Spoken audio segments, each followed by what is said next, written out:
I just say that we have had a long series of discussions with the series of cabinet ministers today. We have had a constructive dialogue, I think it's fair to say. As you know, for us, the key problem with the withdrawal agreement is the Irish backstop.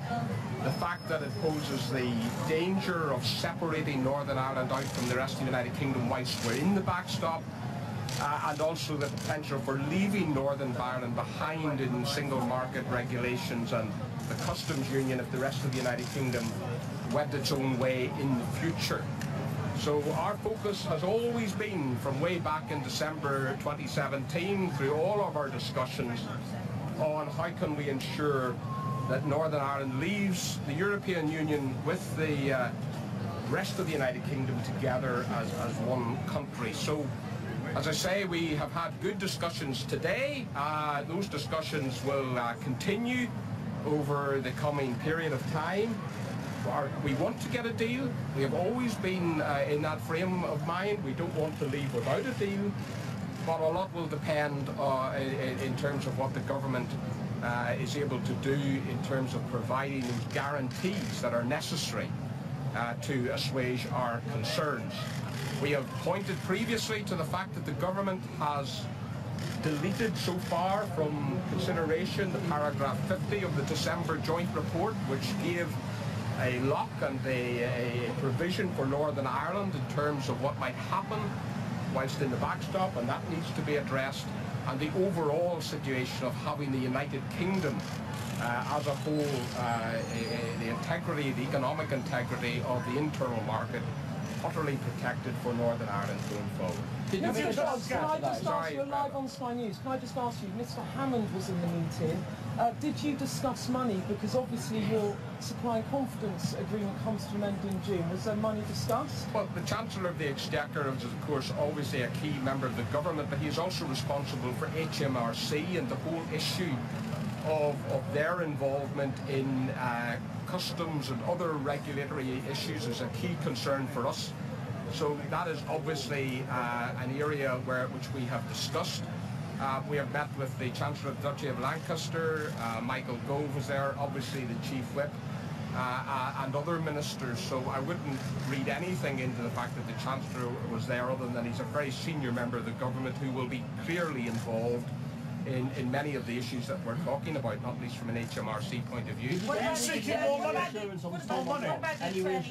I think that what we are doing is continuing to discuss that issue, continuing to discuss how that can be actually provided for, how we can protect the internal market of the United Kingdom, because there's an awful lot of emphasis on the internal market of the European Union, the single market. But given that we sell and trade from the rest of the United Kingdom to Northern Ireland and from Northern Ireland more than into the Republic of Ireland, the rest of the world and the European Union put together, I mean, that is a very major economic concern for us, as well as the political ramifications of having a situation where you would have laws being made in Brussels which wouldn't be made in Belfast or Westminster. So that whole area of parliamentary scrutiny and a role for democracy in the United Kingdom is a critical area for us as well. Did you ask for cash, Chancellor? No, we're not discussing cash in these discussions. This is about Brexit and how we protect the future of the United Kingdom, protect Northern Ireland's economic and political future. Is it likely that you could back the deal next week? Well, we have always said that we want to get a deal, but it has to be the right deal. We were very disappointed that when the Attorney General made his statement to the House on Tuesday that he wasn't able to indicate any change and that the Prime Minister's documents that you brought back weren't sufficient, but we did say that you hadn't made sufficient progress. We want to get a deal. There has been progress made, but I think now the government is very focused on ensuring that the issue of the Irish backstop, the separation of Northern Ireland from the rest of the United Kingdom, that is addressed. And as we have always emphasised, I think usually you who are here know this, that from day one our focus has been on the red line of how Northern Ireland is treated separately from the rest of the United Kingdom. We haven't been, that is the issue that has been the priority concern for us. Is the chances of a better deal? The emphasis on the Vienna Convention reassuring to you? Well, we weren't discussing any of that today. We have met the Attorney General, discussed with him, but that hasn't been the focus of any discussions. What about a greater role for the Northern Ireland Assembly? Well, yes, clearly, I mean, the role for Northern Ireland and the guarantees under paragraph 50 are a key. That's the December joint report, which hasn't been properly implemented or talked about thus far. There's been a lot of emphasis in paragraph 49, which is about the backstop provisions and the hard border in Ireland, but not so much in paragraph 50 about the role of the Northern Ireland Executive and Assembly, and you know, in the absence of that, for the United Kingdom to give those guarantees generally. What are the saying that no deal would be particularly damaging for Northern Ireland because of the border with the Republic, and therefore it is incumbent on everyone to try and get a deal now? I totally agree. It is incumbent on everyone to try to get a deal, but that is also incumbent on the Irish government, for whom no deal would be pretty bad.